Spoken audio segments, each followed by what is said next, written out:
नमस्कार।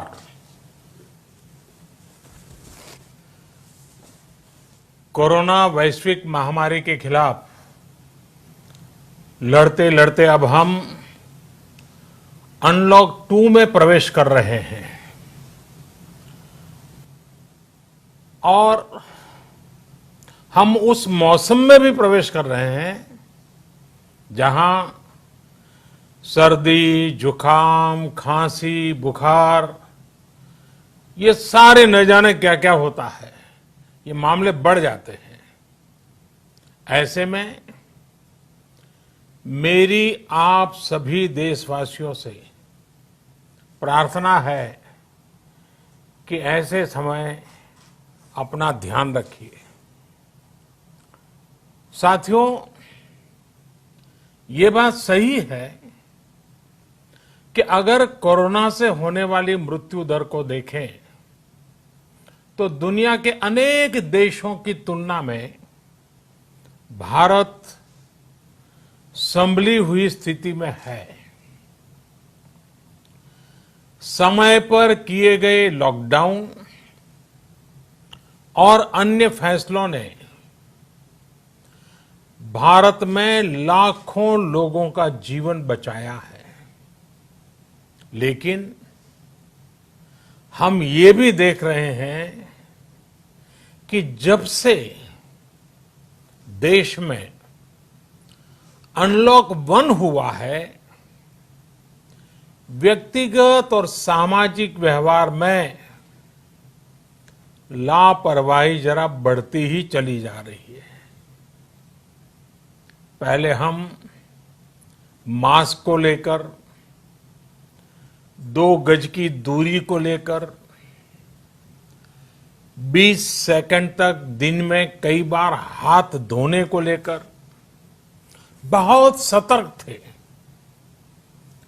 लेकिन आज जब हमें ज्यादा सतर्कता की जरूरत है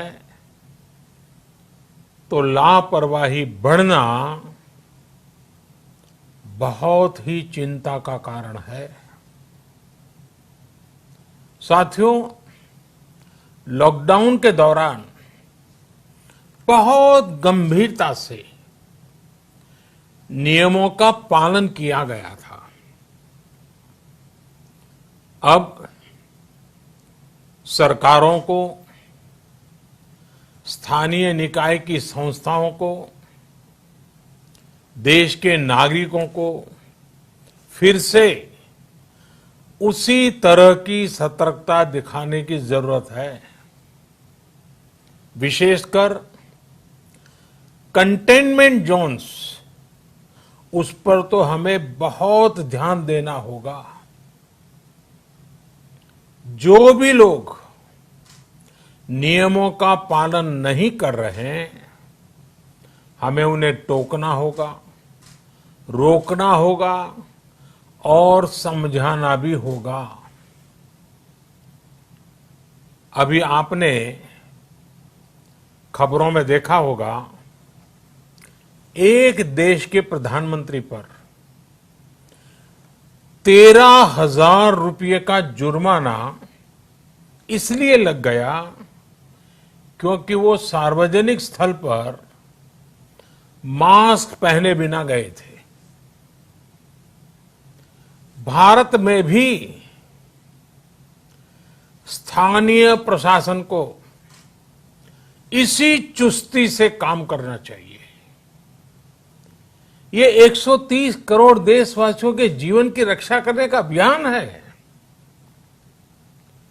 भारत में गांव का प्रधान हो या देश का प्रधानमंत्री, कोई भी नियमों से ऊपर नहीं है। साथियों, लॉकडाउन के दौरान देश की सर्वोच्च प्राथमिकता रही ऐसी स्थिति न आए कि किसी गरीब के घर में चूल्हा न जले। केंद्र सरकार हो, राज्य सरकारें हो, सिविल सोसाइटी के लोग हों, सभी ने पूरा प्रयास किया कि इतने बड़े देश में हमारा कोई गरीब भाई बहन भूखा न सोए। देश हो या व्यक्ति, समय पर फैसले लेने से, संवेदनशीलता से फैसले लेने से किसी भी संकट का मुकाबला करने की शक्ति अनेक गुना बढ़ जाती है। इसलिए लॉकडाउन होते ही सरकार प्रधानमंत्री गरीब कल्याण योजना लेकर आई। इस योजना के तहत गरीबों के लिए 2.25 लाख करोड़ रुपए का पैकेज दिया गया। साथियों, बीते 3 महीनों में 20 करोड़ गरीब परिवारों के जनधन खातों में सीधे 31,000 करोड़ रुपया जमा करवाए गए हैं। इस दौरान 9 करोड़ से अधिक किसानों के बैंक खातों में 18,000 करोड़ रुपए जमा हुए हैं। इसके साथ ही गांवों में श्रमिकों को रोजगार देने के लिए प्रधानमंत्री गरीब कल्याण रोजगार अभियान तेज गति से आरंभ कर दिया गया है। इस पर सरकार 50,000 करोड़ रुपए खर्च कर रही है। लेकिन साथियों, एक और बड़ी बात है जिसने दुनिया को भी हैरान किया है, आश्चर्य में डुबो दिया है। वो ये कि कोरोना से लड़ते हुए भारत में 80 करोड़ से ज्यादा लोगों को 3 महीने का राशन, यानी परिवार के हर सदस्य को 5 किलो गेहूं या चावल मुफ्त दिया गया। इसके अतिरिक्त प्रति परिवार हर महीने 1 किलो दाल भी मुफ्त दी गई। यानी एक तरह से देखें तो अमेरिका की कुल जनसंख्या से 2.5 गुना अधिक लोगों को, ब्रिटेन की जनसंख्या से 12 गुना अधिक लोगों को और यूरोपियन यूनियन की आबादी से लगभग 2 गुने से ज्यादा लोगों को हमारी सरकार ने मुफ्त अनाज दिया है। साथियों, आज मैं इसी से जुड़ी एक महत्वपूर्ण घोषणा करने जा रहा हूं।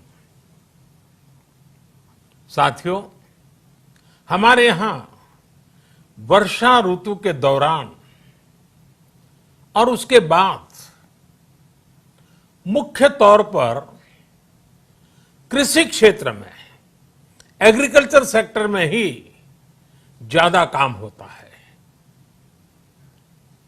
अन्य दूसरे सेक्टरों में थोड़ी सुस्ती रहती है। जुलाई से धीरे धीरे त्योहारों का भी माहौल बनने लगता है। अब आप देखिए, अभी 5 जुलाई को गुरु पूर्णिमा है, फिर सावन शुरू हो रहा है, फिर 15 अगस्त आएगी, रक्षाबंधन आएगा, कृष्ण जन्माष्टमी आएगी, गणेश चतुर्थी आएगी, ओणम होगा और आगे जाएं तो काटी बिहू है, नवरात्रि है, दुर्गा पूजा है, दशहरा है, दीपावली है, छठी मैया की पूजा है। त्योहारों का ये समय जरूरतें भी बढ़ाता है, खर्च भी बढ़ाता है। इन सभी बातों को ध्यान में रखते हुए ये फैसला लिया गया है कि प्रधानमंत्री गरीब कल्याण अन्न योजना का विस्तार अब दिवाली और छठ पूजा तक, यानी नवंबर महीने के आखिर तक कर दिया जाएगा। यानी 80 करोड़ लोगों को मुफ्त अनाज देने वाली ये योजना अब जुलाई, अगस्त, सितंबर, अक्टूबर, नवंबर में भी लागू रहेगी। सरकार द्वारा इन 5 महीनों के लिए 80 करोड़ से ज्यादा गरीब भाई बहनों को हर महीने परिवार के हर सदस्य को 5 किलो गेहूं या 5 किलो चावल मुफ्त मुहैया कराया जाएगा। और साथ ही प्रत्येक परिवार को हर महीने 1 किलो चना भी मुफ्त दिया जाएगा। साथियों, प्रधानमंत्री गरीब कल्याण अन्न योजना के इस विस्तार में 90,000 करोड़ रुपए से ज्यादा खर्च होंगे। और अगर इसमें पिछले 3 महीने का खर्च भी जोड़ दें तो ये करीब करीब 1.5 लाख करोड़ रुपया हो जाता है। अब पूरे भारत के लिए हमने एक सपना देखा है। कई राज्यों ने तो बहुत अच्छा काम भी किया है। बाकी राज्यों पर भी हम आग्रह कर रहे हैं कि इसको काम को आगे बढ़ाएं। और काम क्या है? अब पूरे भारत के लिए एक राशन कार्ड की व्यवस्था भी हो रही है। यानी एक राष्ट्र एक ration card, 1 nation 1 ration card.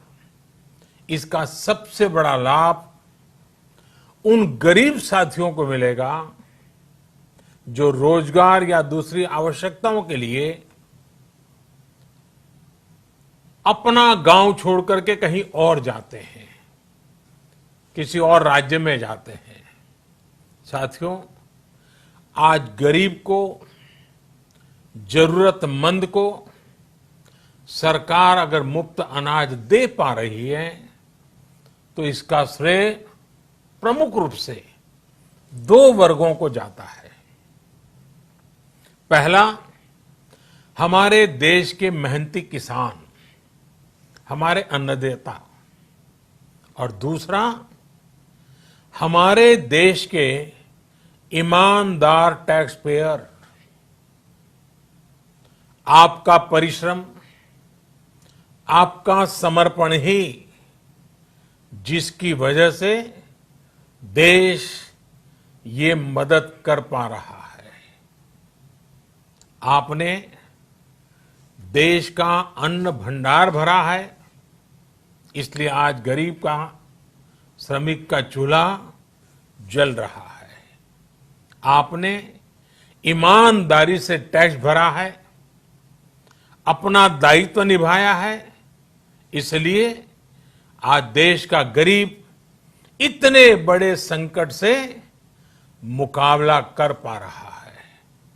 मैं आज हर गरीब के साथ ही देश के हर किसान, हर टैक्स पेयर का हृदय से बहुत बहुत अभिनंदन करता हूं, उन्हें नमन करता हूं। साथियों, आने वाले समय में हम अपने प्रयासों को और तेज करेंगे। हम गरीब, पीड़ित, शोषित, वंचित हर किसी को सशक्त करने के लिए निरंतर काम करेंगे। हम सारी एहतियात बरतते हुए इकोनॉमिक एक्टिविटीज को और आगे बढ़ाएंगे। हम आत्मनिर्भर भारत के लिए दिन रात एक करेंगे। हम सब लोकल के लिए वोकल होंगे। इसी संकल्प के साथ हम 130 करोड़ देशवासियों को मिलजुल करके संकल्प के साथ काम भी करना है, आगे भी बढ़ना है। फिर से एक बार मैं आप सबसे प्रार्थना करता हूं, आपके लिए भी प्रार्थना करता हूं, आपसे आग्रह भी करता हूं, आप सभी स्वस्थ रहिए, 2 गज की दूरी का पालन करते रहिए, गमछा, फेस कवर, मास्क ये हमेशा उपयोग कीजिए, कोई लापरवाही मत बरतिए। इसी आग्रह, इसी कामना के साथ मैं आप सभी को बहुत बहुत शुभकामनाएं देता हूं। धन्यवाद।